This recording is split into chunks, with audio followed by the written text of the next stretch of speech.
8강 하나님의 기준으로 나 이해하기입니다.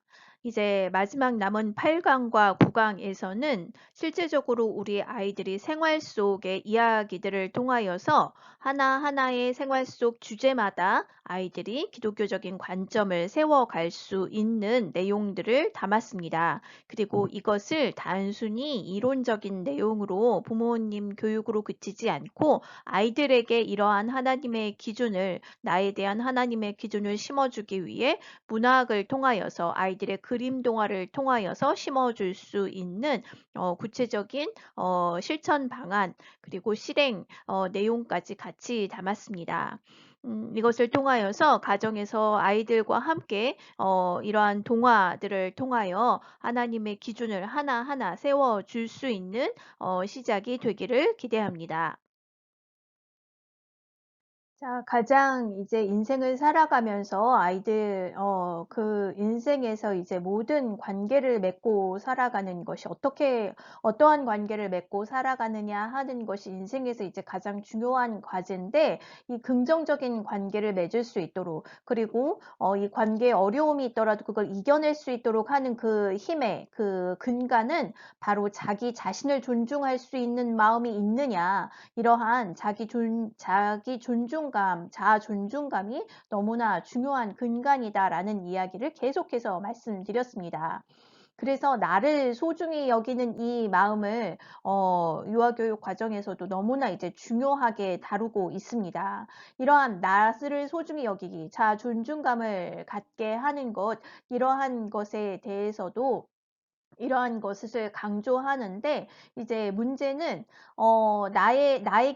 나에게 있는 다른 사람과 다른 이러한 다양성들, 개성, 또한 성격, 능력 이러한 것들이 어디로부터 왔는지 그것을 생각하게 할 때 그냥 부모로부터 받은 유전자라고 인식하게 일반적으로 우리가 생각하고 있지요. 이것을 하나님과 연결시키지 않고 종교와 신앙과 연결시키지 않고 단순히 부모에게서 받은 유전자로 인해서 우리는 다양하다. 그래서 나는 다른 사람들과 다르다라고 이제 인식하게 되는 것이지요. 이것은 생물학적인 존재로서의 나만을 생각하는 것입니다. 내가 진짜 근본적으로 어디서 왔는지, 나는 어떠한 존재로 창조된 것인지 더 총체적인 관점을 갖도록 하는 것이 아니라 인간을 생물학적인 존재라고 인식하도록 하는 관점이지요.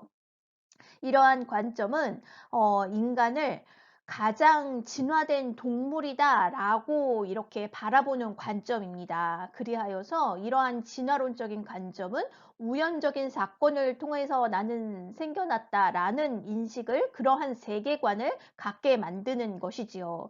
자, 자연주의의 세계관, 이 진화론적인 이러한 세계관을 갖도록 하는 것은 다른 것이 아니라 우리의 어떠한 근본됨에 있어서 더 근원적인 하나님에 대해서 생각할 수 있는 기회를 만들지 않는 것, 이것을 통하여서 우리는 이러한 자연주의적인 세계관을 그냥 받아들이고 있는 것이에요. 이러한 자연주의적 세계관을 아이들에게 전달하고 있는 것입니다. 이렇게 자연주의적인 세계관을 가진 아이들은 어떻게 자신을 인식할까요? 나의 이러한 독특함, 나의 이러한 다른 사람들과 다른 점, 이러한 다양성이 부모로부터 왔기에 내가 태어난 환경, 그리고 내가 부모로부터 받은 유전자로부터 왔기에 비교할 수밖에 없지요, 다른 사람들과. 그리고 내가 다른 사람들보다 좀 더 잘한다, 그리고 조금 더 낫다라고 생각하는 것은 우월감을 갖게 되고 또 못한다, 나는 이러한 것을 잘 능력이 없다라는 것은 또 열등감을 갖게 될 것입니다. 외모에 있어서도 그래서 더 이제 월등한 유전자로 나는 이제 부모로부터 받았다라는 것을 통해 우열을 가리게 되고 이렇게 계속해서 비교하고 우열을 가리는 이러한 문화는 무한 경쟁 시대를 우리가 살아가게 만든 것이지요. 자, 이렇게 서로를 비교하지 않고 서로가 더 낫거나 더 못하다라고 여기지 않도록 할 수 있어야 진정으로 내게 주신 것, 그리고 나에게 있는 것, 다른 사람에게 있는 것이 모두 다 소중하다 여길 수 있는 진정한 존중감을 가질 수 있게 되는 것이지요. 이러한 존중감은 어떻게 심어줄 수 있을까요? 어떻게 하면 다른 사람들과 비교하지 않고 모든 사람들의 존귀하고 귀한 존재이며 나 또한 그렇게 존귀하고 귀한 존재라는 것을 알 수 있을까요? 나만이 가진 독특성이 다른 사람보다 우월하다, 그리고 또한 열등하다라고 생각하는 이 시작점부터가 잘못되었다는 것이지요. 왜곡되었다는 것이지요. 자, 이렇게 왜곡된 시선이 아닌 하나님의 뜻은 무엇일까요? 하나님의 뜻은 모든 사람을 하나님의 형상으로 창조하셨다는 것입니다. 그리하여서 하나님에 의해서 모든 생명이 부여되어졌고 모든 존재가 시작되어졌지요. 모든 인간은 하나님의 능력과 신성을 하나님의 형상으로 창조하여 주심으로 인해서 모두가 부여받았습니다. 그리하여서 모두가 특별하고 모두가 존귀한 것입니다. 그렇기에 비교할 필요가 없는 것이지요. 하나님이 사람을 창조하실 때 하나님의 모양대로 지으실 때 남자와 여자를 창조하셨고 그들이 창조되던 날에 그들에게 복을 주시고 그들의 이름을 사람이라 일컬으셨더라. 자, 하나님의 모양대로 창조하셔서 우리의 존엄성의 근간이 바로 하나님의 형상이기 때문이다 라는 것을 기억하는 것이 필요합니다. 우리의 자아 존중감의 근원, 나를 신뢰할 만한 존재로 여길 수 있는 그 근간, 그 근원이 무엇인가요? 바로 하나님의 형상으로 하나님께 복을 받은 존재이기 때문에 나를 믿는 것이 아니라 나를 창조하신 하나님을 신뢰하기에 내가 괜찮은 존재, 내게 주어주신 것들이 다 소중하고 귀한 것으로 여길 수 있게 되어지는 것이지요. 이러한 것을 가지고 태어날 때는 우리의 공로가 의가 전혀 없기 때문입니다. 오로지 그분의 뜻에 따라 우리는 피조되었기에 그리고 하나님께서 우리에게 복을 주셔서 이렇게 하나하나 각각 다르게 지어주셨기에 모든 사람이 존귀합니다. 모든 사람이 하나님의 형상이기 때문이지요. 그래서 비교의 어떠한 대상이 아니라 우리가 각자 받은 능력이나 또 어떠한 외모의 어떠함이나 이러한 것들이 비교의 대상이 될 수가 없다는 것이지요. 내게 주신 그것이 다 하나님의 계획이시기에 우리는 내게 하나님께서 주신 그 하나님의 사랑과 그분의 뜻을 그분의 선하심을 믿기 때문에 우리는 내게 주신 것을 귀하게 여길 수 있는 마음의 근간이 다르다는 것입니다. 이것이 바로 성경적인 관점이지요. 자, 내 형질이 이루어지기 전에 주의 눈이 보셨으며 나를 위하여 정한 날이 하루도 되기 전에 주의 책에 다 기록되었나이다.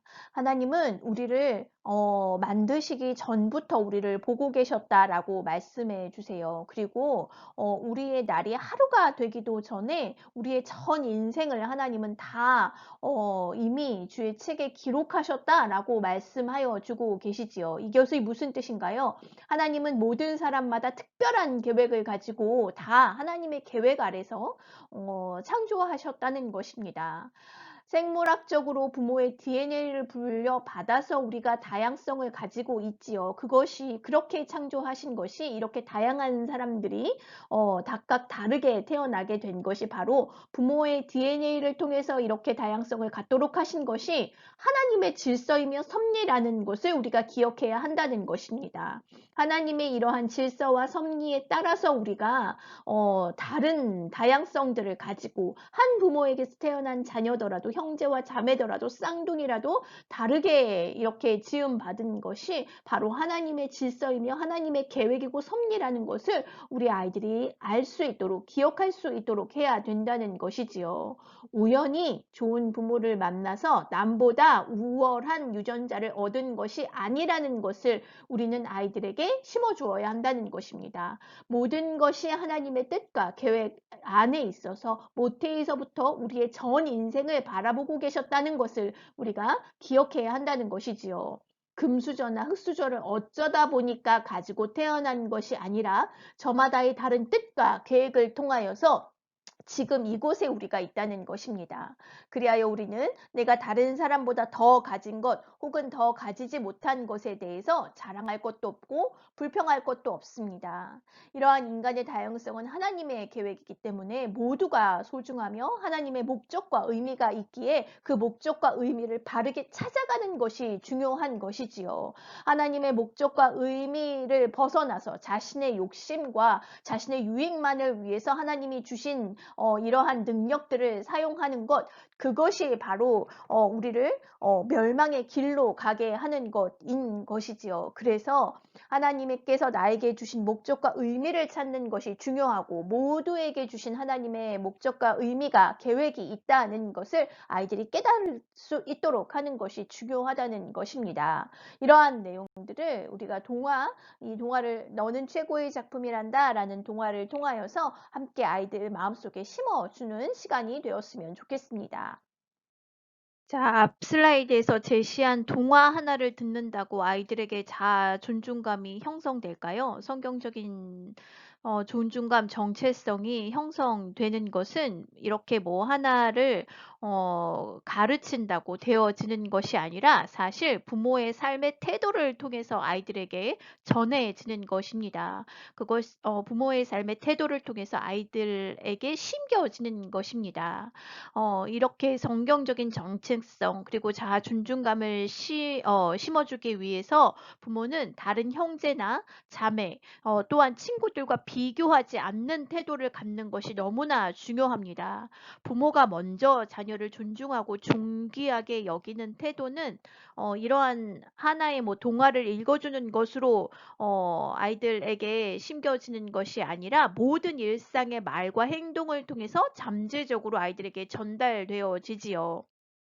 그리하여서 내가 먼저 하나님께서 이 아이가 하나님의 형상으로 창조된 독특하고 하나님의 계획을 가지고 있는 존재다라는 것을 내가 그것을 인식하고서 내 아이를 다른 아이와 비교하지 않는 이 아이에게 주신 것들을 그것을 귀하게 여기고 그것을 잘 개발하고 세워주기 위해서 존중하는 이러한 부모의 태도가 아이들에게 다 전달되어진다는 것이지요. 그리하여서 이러한 부모의 태도를 통해서 아이들은 자기 자신을 부모의 태도를 통해서 자기 자신을 평가하게 되는 것입니다. 내가 어떠한 존재인지 바로 다른 사람들이 나를 대하는 태도를 통해서 아이들은 형성하게 되는 것입니다.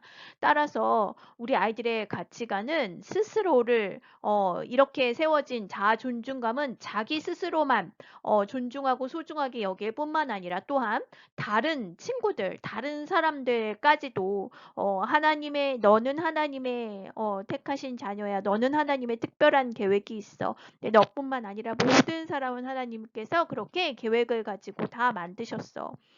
라고 아이들에게 이렇게 우리에게 우리를 통해서 아이들에게 전해진다면 아이들은 자기 자신만을 소중히 여기는 게 아니라 다른 사람들도 하나님의 형상으로 존귀히 소중히 존중하는 태도를 가질 수 있게 하는 것이지요.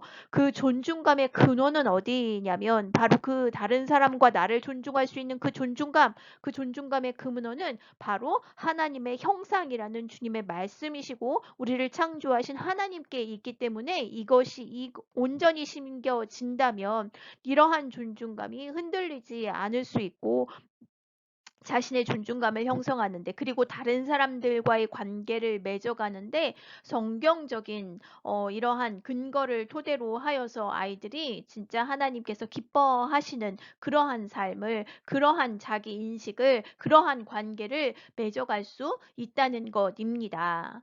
어, 결론적으로 자녀마다의 독특함을 발견해주고 존중해주는, 그리고 그것이 하나님의 계획이며 뜻이 있다라는 것을 하나님의 형상으로서 존중하는 부모의 태도는 아이들에게 전달되어져서 나와 다른 사람을 존중히 여기고 소중히 여길 수 있는 이러한 아이로 키워낼 수 있다는 것이지요.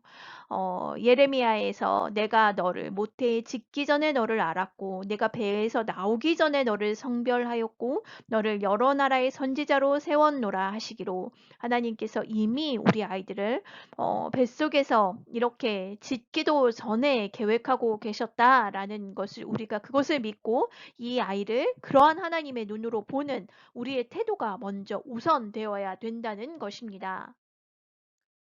8강의 첫 번째 강의로 하나님의 기준으로 나를 이해할 수 있는 그 성경적인 개념과 기준들이 무엇인지 알아보았습니다. 8강 두 번째 강의로는 그림 동화를 통하여서 이러한 성경적인 자아 존중감을 아이들이 형성할 수 있도록 실제적인 내용을 가정에서 진행하실 수 있게 진행하도록 하겠습니다. 그림 동화를 통하여서 하나님의 기준을 심어주는 이 하브루타의 이러한 형식을 가지고 와서 교사 교육을 제가 실시하고 있는데요. 지금 이 어린이집 기간, 교회 부속 어린이집 기간에 가서 벌써 3년째 이러한 프로그램을 진행을 했고, 올해는 아예 책자로 이렇게 만들어서 아이들과 함께 이 동화를 들은 후에 선생님들이 활동할 수 있도록 책제로 만들어서 2, 3세의 활동, 그리고 4, 5세의 활동으로 진행되고 있는 내용들입니다.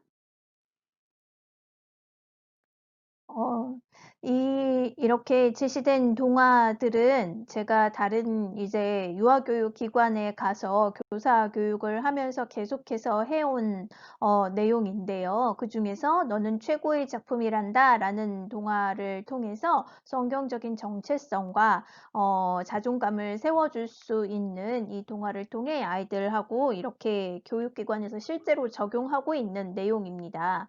이 동화를 먼저 소개시켜 드리자면 이 동화는 맥스 루케이도라는 목사님께서 애니메이션으로 허미와 워미라는 이 애벌레들을 주인공으로 한 시리즈를 만드셨고, 그 중에 이제 하나의 작품입니다. 이 첫 번째 작품으로서 이 동화를 통하여서 자존감과 성경적인 정체성을 심겨줄 수 있는 동화입니다.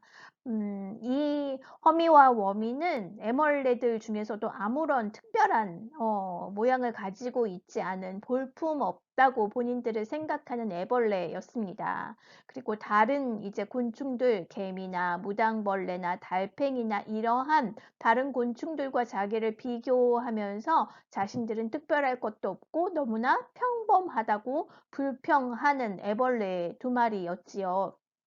그런데 이 애벌레 두 마리는 이렇게 불만이 생길 때마다, 불평이 생길 때마다 하나님께 가서 하소연을 합니다.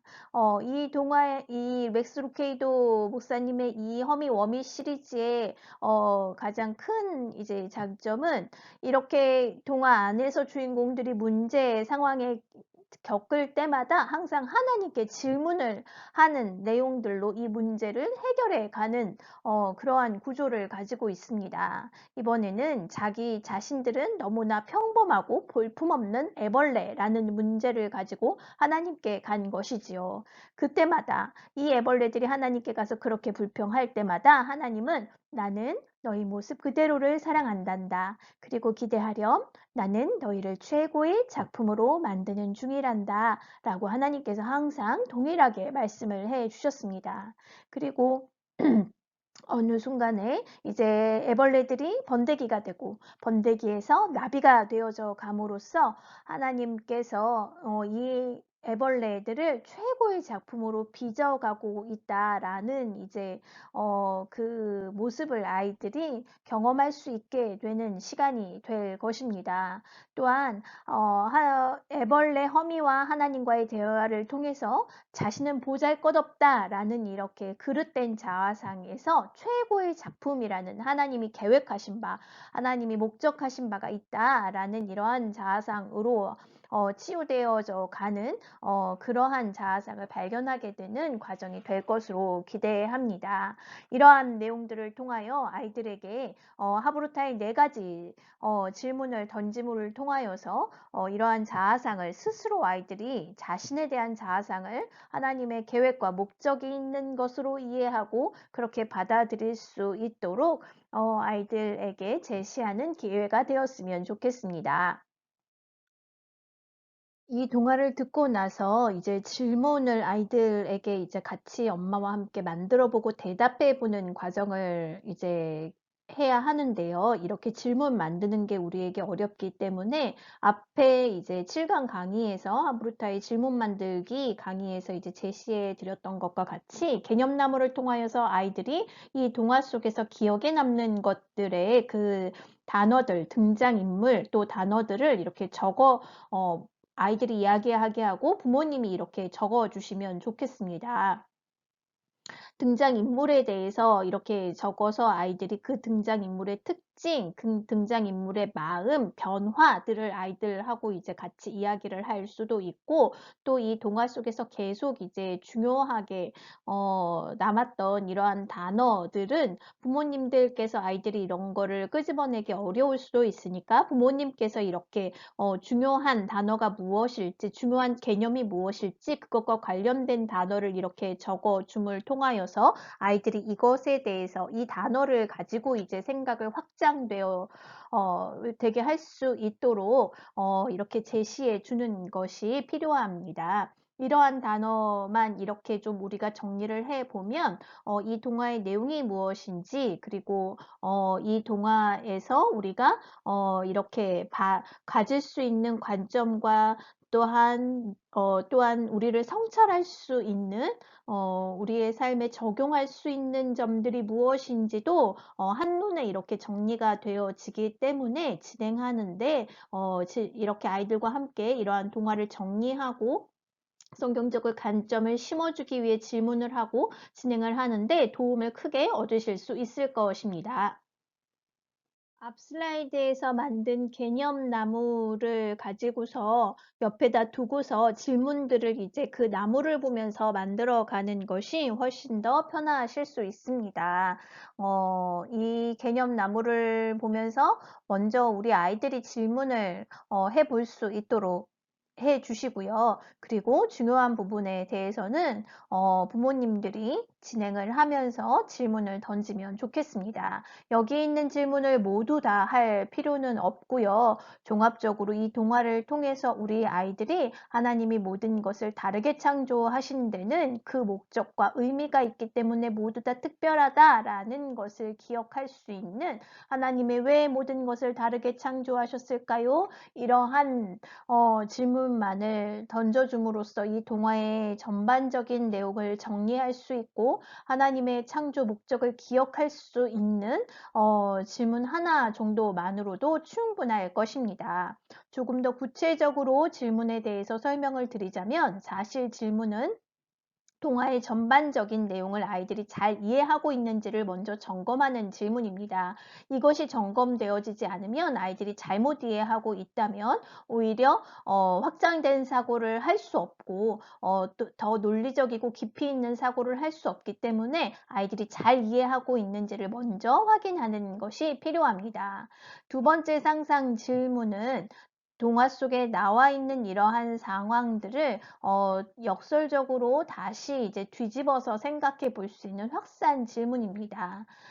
이러한 질문들을 통하여서 아이들이 조금 더 그 동화를 넘어서 확장된 사고를, 확산된 사고를 할 수 있도록 함으로써 하나님께서 이러한 목적을 주신 이유, 하나님께서 창조 목적을 조금 더 깊이 깊게 생각해 볼 수 있는 기회들을 만들어 주는 것이지요. 이러한 질문을 던지기가 어려우실 수도 있어요. 그냥 아이들과 함께 이러한 아이들이 생각한 이 단어들을 통해서 질문을 만드는 것만으로도 충분합니다. 적용 질문은 나에 대해서 이 허미와 워미의 상황을 적용해 보는 것이지요. 허미와 워미는 자기에게 주신 것이 볼품없고 평범하다고 불평했어요. 너는 그렇게 생각한 적이 없는지, 너에게 주신 특별한 것이 무엇인지, 네가 허미라면 하나님께 어떻게 기도하고 싶은지 이 정도의 내용으로 아이들과 함께 이 동화의 등장인물에 대해서 감정이입해 보고 또한 나의 상황으로 적용해 봄으로써 자기를 성찰할 수 있는 기회를 가질 수 있도록 하는 것이 필요합니다. 종합질문은 그냥 아이들이 전체적으로 동화를 들으면서 들은 느낌이나 또 기억에 남는 것을 한번 이렇게 같이 새겨보는 것만으로도 충분합니다. 조금 더 나아가자면 하나님의 창조 목적을 다시 한번 기억할 수 있는 이러한 질문들을 던져 주심으로 인해서 정리할 수 있을 것입니다. 이번 강의에서는 성경적인 내용을 담고 있는 기독교적인 동화를 통하여서 전개하였는데요. 그러한 동화 외에도 일반적인 동화들을 통하여서 아이들에게 성경적인 관점을 심어줄 수 있도록 교사들에게 이렇게 제시해주고 있습니다. 관련된 주제에 대한 동화가 없을 경우에는 제가 이렇게 글을 쓰고 저희 어머니가 그림을 그려서 동화를 제작하기도 하였고요. 이렇게 꼬마 정원사나 아낌없이 주는 나무, 구름으로 만든 옷 이러한 동화들은 완전히 일반적인 동화입니다. 이러한 동화들을 통하여서 기독교적인 가치관을 아이들이 세워갈 수 있도록 이렇게 질문을 던지고 활동을 하고 있습니다. 또한 기독교적인 프로그램에서 진행하고 있는 내용 그리고 오늘 봤던 기독교적인 동화와 같이 이렇게 성경적인 내용을 아예 담고 있는 동화들도 활용해서 아이들에게 성경적인 가치관으로 하나님의 기준으로 온 세상을 이해하고 또한 반응하여 삶을 살아갈 수 있도록 제시하고 있습니다. 자, 그러면 나에 대한 성경적인 관점을 좀 정리해 보도록 하겠습니다. 어떠한 이제 생활 속의 이야기들을 아이들이 인식하게 되어질 때 자존감을 형성하기 위해서 아이들에게 이제 전달되어지는 내용, 그리고 부모가 우리의 마음속에 가지고 있어야 하는 이 성경적인 하나님의 관점이 무엇이냐? 그것은 하나님은 인간을 하나님의 형상으로 창조하셨으며 사람마다 계획을 가지고 계시고 태중에 있기 전부터 우리 인생을 보고 계셨다라는 인식이 우리에게 먼저 필요합니다. 그리하여서 하나님은 계획을 가지고 각각 다양한 모습을 주셨으며 인간을 자신과 하나 될 수 있는 특별한 존재, 하나님의 자녀로서 하나님의 뜻을 깨닫고 하나님의 뜻대로 살아갈 수 있는 그래서 놀라운 일들을 할 수 있는 존재로 우리를 창조하셨다라는 것을 우리가 기억해야 하지요. 하나님의 피조물인 인간을 통해서 하나님은 자신의 영광을 드러내신다라는 것을 깨닫고 우리가 서로를 존중히 여기는 마음들이 우리에게 있어야 한다는 것입니다. 인간이 존귀하고 특별한 이유는 바로 하나님의 형상으로 지음받았기 때문입니다. 이러한 인간의 특별함은 인간 스스로에게 공로나 의가 있는 것이 아니며 하나님이 주신 복이라는 것을 기억해야 합니다. 하나님을 알 수 있고 하나님과 함께 할 수 있는 유일한 피조물이 바로 인간이라는 것을 기억하고 우리는 우리를 그리고 다른 사람들을 소중히 존귀히 여겨야 하지요. 인간의 다양성, 독특성은 하나님의 계획으로 목적과 의미를 가지고 주신 것이며 하나님의 이러한 다른 목적과 계획을 통하여서 모든 사람이 지음받았기 때문에 모든 사람이 특별하고 소중하다는 것을 아이들에게 알려주어야 하는 것입니다. 그리고 나에게 주신 독특함을 통하여서 이 독특성들, 능력과 여러 가지 이제 성품과 은사들을 통하여서 하나님의 영광을 드러내도록 하셨다라는 것을 아이들이 깨달을 수 있도록 전해주는 것이 필요하지요. 자, 우리 아이들의 출생과 성장이나 이제 다른 사람들과 아이들과는 다른 나의 특별함을 알고 자신을 사랑하는 마음, 이것이 바로 자존감이지요. 그리고 나의 일을 스스로 할 수 있는 이러한 독립성, 이러한 것들을 우리의 누구나, 믿지 않는 자녀라도, 믿지 않는 가정이라도 누구나 아이들과 함께 이제 다루게 되는, 생활 속에서 아이들과 함께 이야기 나누게 되고 또한 생활 속에서 반영되는 내용이에요. 그런데 이러한 하나님의 어떠한 분이신지, 그리고 어떠한 창조 목적을 가지고 우리를 만드셨는지를 아이들이 깨닫게 된다면 이러한 생활, 우리의 삶 속에서 살아갈 때 전혀 다른 반응을, 믿지 않는 사람들과 다른 반응으로, 다른 모습으로 살아갈 수 있게 된다는 것이지요. 이러한 하나님의 목적과 뜻에 따라서 우리 아이들은 외모, 성격, 능력은 하나님이 주신 것으로 비교의 대상이 아니라, 누가 더 잘나고 못난 것이 아니라 각각 모든 사람에게 목적과 의미가 있기 때문에 소중하다라고 아이들은 받아들일 수 있게 될 것입니다. 사람마다 다른 특성을 가지고 있으며 모든 것이 하나님이 계획하신 것이므로 모두가 특별하고 중요하다라고 인식하게 될 것이며, 다른 사람을 하나님의 형상으로, 나뿐만 아니라 다른 사람까지도 존중하고 소중히 여기는 아이들이 될 수 있을 것입니다. 내게 주신 능력을 나만이 아닌 이웃과 하나님을 위해 사용해야 한다는 것을 아이들이 깨달을 수 있게 되지요. 하나님께서 주신 능력이기 때문에 하나님의 목적과 계획과 의미를 알게 된다면 하나님의 뜻대로 이렇게 이웃과 하나님을 위해서 자신의 능력을 사용하는 아이가 되어질 수 있는 것입니다. 그리고 본문은 이 아이의 재능과 성품을 진짜 하나님께서 이 아이에게 어떠한 재능을 주셨는지 그것을 계속해서 발견하기 위해, 그리고 개발시켜 주기 위해, 그리고 그 아이에게 주신 것들을 존중하며 소중히 여기며 세워주기 위해 함께 아이들의 발달과 아이들의 성장을 돕게 되겠지요. 자, 이러한 성경적인 관점에서 우리 아이들이 자기 자신을 인식하고 다른 사람을 인식하고 온전한 하나님이 기뻐하시는 관계를 맺어갈 수 있도록 도와주시기 바랍니다.